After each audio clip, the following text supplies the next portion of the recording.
วิวงามลายทุกคนนี่เป็นทางเนาะอันนั้นมันอยู่ตะเวนพนันมันภูพนังพูนตูบเนาะไปอยู่พูนอ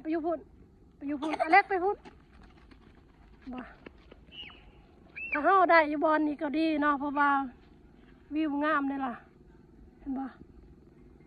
นั่นมันบ้านคนเนาะมีทางเลยบ่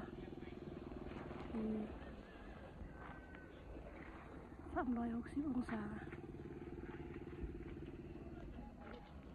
โลเคชั่นโอเคอยู่เนาะอันนี้แม่นเส้นทางเนาะเป็นทางอ้อมตอนดินเลยเนาะทางตัวนี้แม่นไปอันน้องปลาดุกดิบ่เดี๋ยวจะให้เบิ่งทางหน้านี่เนาะเขาสิย่างไปเรื่อยๆเนาะนี่เนาะทุกคนไอ้นั่นตอนนึงเนาะนั่นเจ้านึงว่าแม่นตอนนึงไอ้นั่นเจ้านึงเนาะนี่เจ้านึงนี่แต่ที่ว่ามาเบิ่งอะไรแบบที่มาเบิ่งตอนนี้เนาะแมทถ้าจือบ่ผิดเนาะแมท600,000เนาะทุกคนวิวดีได้ทุกคนเห็นบ่นี่เป็นทางเนาะ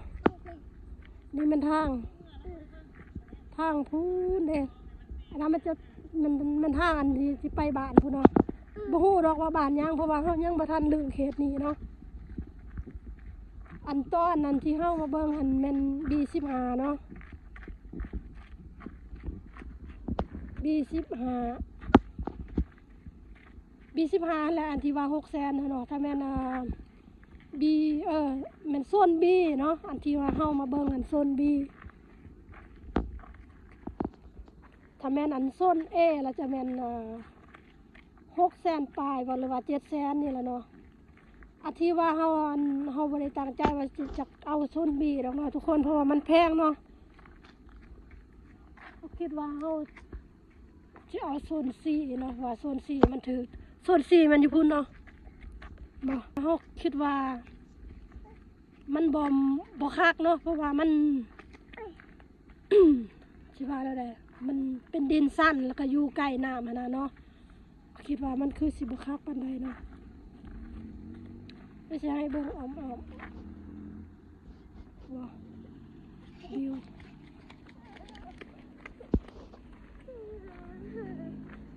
เดี๋ยวสิลองโยบอันนี้น่าจะเป็นตอนนี้บ่10x20เนาะ1 2 3 4 5 6 7 8 9 10บ่แม่นติบ่มันคือว่ากายเนาะเส้นทางนี่แม่น6 เมตรเนาะเพิ่นมาทาง6 เมตรพุ่นเด้น้องน่ะพุ่นเห็นบ่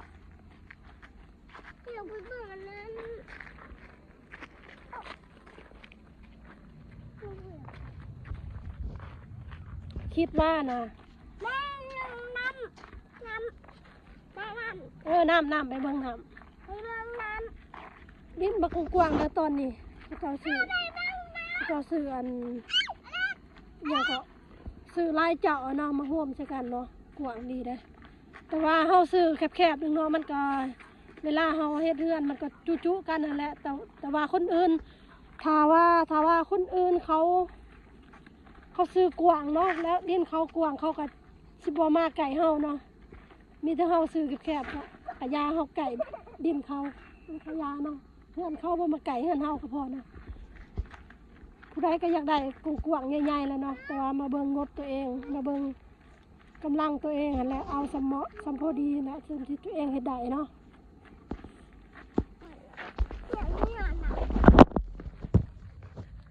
น้ำนองมีป่าปะขี้ดินโซนนี่เนาะทุกคนอันที่ว่าโซนซี่ฮะนะเป็นโซนอันมีน้องนี่เนาะผมคิดว่ามันสิบ่คักปานใดเนาะมันมีน้องเนาะ ต้องได้ซื้อกว้างๆเนาะเพราะว่าได้เอาน้องแน่เอาดินไปปลูกเฮือนแน่นะเนาะมีน้องสองน้องแล้วก็มีหวยเดี๋ยวสิเมื่อร่วมกันอีกบาทนึงเนาะว่าเขาสิเอาได้บ่กำลังเขาสิฮอดบ่เนาะก็คิดว่านะคิดว่าอันอยากส่วนอยากซื้อเดี๋ยวนี้นะตอนนี้เขาก็ยังนุ่มอยู่เนาะยังนุ่มเลยเนาะ30ปลายเนาะที่ท่านเถาหีบเอาเนาะตอนเรายังนุ่มนี่นะให้หีบเอาให้ลูกแล้วก็แล้วบัดเขาเจ้าใหญ่มากแล้วก็มีดินให้เฮ็ดเฮือนแล้วนะเนาะมีดินให้เฮ็ดเฮือนแล้วเขามีลูกมีผัวบอกผู้ใดสิมาอยู่กับมาเขามีลูก2 คนเนี่ยจะมีลูกมีผัวแล้วก็มีแต่หาเงินเฮ็ดเฮือนเนาะบริสอกสื่อดินเนาะส่วนสิฮอดในมือที่เขาใหญ่พอสร้างขอบสร้างขวานะทุกคนแล้วดินนะน้องมันก็จะแพงขึ้นแล้วก็ไกลไปเนาะอันนี้หันอยู่บ้านเวียงค่ำนี่เนาะมันก็บ่ไกลปานใดเนาะเท่าที่เขาเบิ่งอะเนาะแต่อันทางคอนกรีตเนาะทางคอนกรีตอันเวียงค่ำหาอันปาดมูนนะ2 ลักเนาะคิดว่าบ่ใกล้หรอกเพราะว่าอันจะปูย่างเลยนี่พุทธิปูย่างเนาะมีแผนปูย่างแล้วอันจะร่วมกันอีกบาทนึงเนาะว่าสิเอาหรือบ่เนาะแมตหนึ่ง600,000 กีบแมตกะเล่นะ600,000 กีบออกใบตาดินขอบทองให้ฟรีเนาะเขาพรเมิดแล้วเขาจ่ายเมิดแล้วก็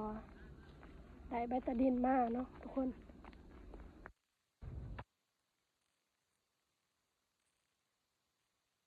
ทุกคนก็สิได้จบคลิปกันเนาะพิจารณาเบิ่งเอาหรือบ่เอาเดี๋ยวสิมาอัปเดตอีกเทื่อนึงเนาะบาย